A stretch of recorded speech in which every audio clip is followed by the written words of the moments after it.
Tuhan bersamamu. Inilah Injil suci menurut Matius. Dalam khotbah di bukit, Yesus bersabda, "Kalian ini garam dunia. Jika garam itu menjadi tawar, dengan apakah dapat diasinkan? Tiada gunanya lagi selain dibuang dan diinjak-injak orang. Kalian ini cahaya dunia. Kota yang terletak di atas gunung tidak mungkin tersembunyi.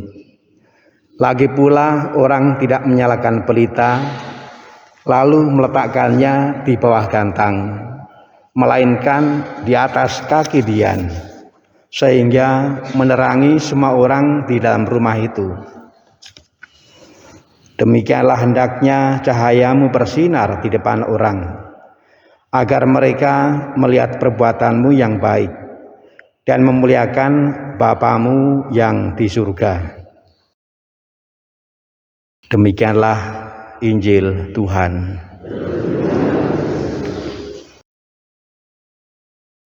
Saudara sekalian yang terkasih dalam Yesus Kristus,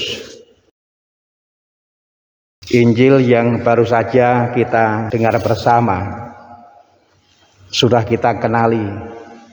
Ini menjawab pertanyaan hidup untuk apa. Berdasarkan Injil tadi, Allah berkehendak supaya hidup kita untuk menjadi garam dan terang dunia. Hidup menjadi kesempatan untuk menjadi yang berguna. Bukan hanya untuk diri sendiri, tapi juga berguna bagi orang lain. Hari ini kita memperingati Santo Antonius dari Padua. Santo ini juga menggunakan hidupnya supaya berguna untuk menolong orang lain. Santo ini menjadi yang berguna, menolong orang lain lewat pewartaan, lewat khotbah-khotbahnya. Kalau kita mencermati situasi sekarang ini, dalam hal apa orang perlu ditolong, dalam hal apa orang perlu difasilitasi supaya berdaya untuk menolong orang lain,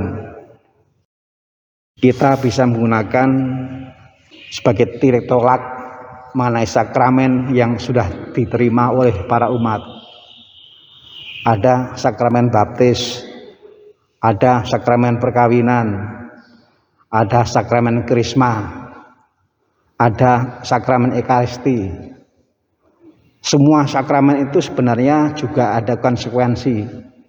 Orang harus menghidupi panggilan yang diberikan oleh Tuhan kepada yang sudah menerima sakramen baptis, sakramen krisma, sakramen perkawinan, juga sakramen ekaristi.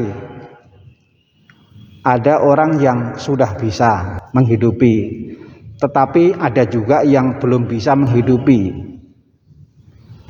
Bagus kalau dalam rangka menjadi garam dan terang, kita berusaha untuk memfasilitasi, menolong, supaya yang sudah bisa menghidupi difasilitasi untuk mensaringkan dengan rendah hati pengalamannya itu, supaya yang belum bisa menghidupi dengan itu ditolong lewat pengalaman yang sudah bisa menghidupi.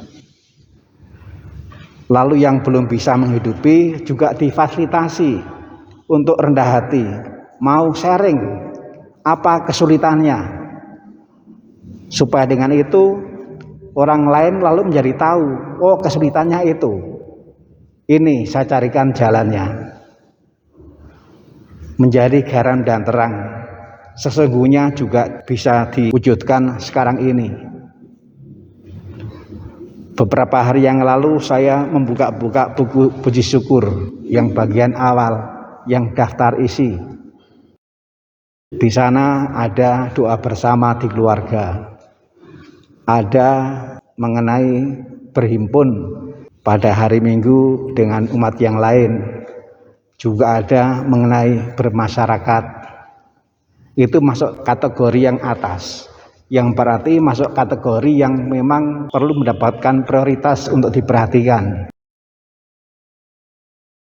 Ada yang sudah bisa melaksanakan, tetapi ada juga yang belum bisa. Kita berusaha menjadi garam dan terang. Kita berusaha untuk memfasilitasi supaya yang sudah bisa dengan rendah hati mau sharing untuk menolong yang lain yang belum bisa. Dan yang belum bisa juga difasilitasi untuk dengan rendah hati sharing.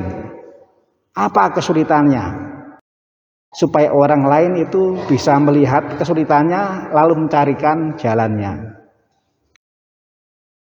Saya terkesan ketika saya jalan-jalan dalam rangka promosi Novena Pentakosta secara perorangan. Orang-orang yang saya duga mengalami kesulitan untuk ikut novena yang diadakan di gereja atau di lingkungan. Menarik oleh karena antara lain saya menjumpai ada yang tidak pernah berdoa, tetapi mau berdoa. Hanya memang untuk itu asal ada yang mau menolong. Saudara sekalian terkasih, inilah panggilan kita.